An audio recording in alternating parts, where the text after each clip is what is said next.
No, no, no, no. আমি নির্বাসন করিব।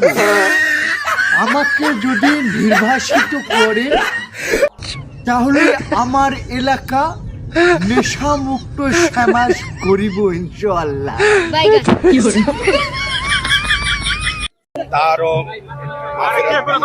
এবং আমাদের দেশ নেত্রী অসুস্থ আছে, তারও সুস্থতা কামনা করি।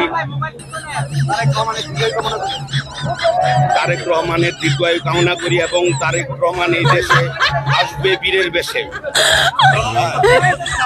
আপনি কি মেসেজ দিতে চান?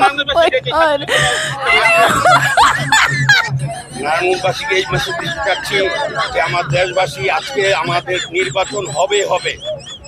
আর আমাদের নারায়ণগঞ্জের সন্ত্রাস মুক্ত এবং মাদক মুক্ত একটা সুন্দর সমাজ গড়ে তুলতে সবার সহযোগিতা কামনা করি।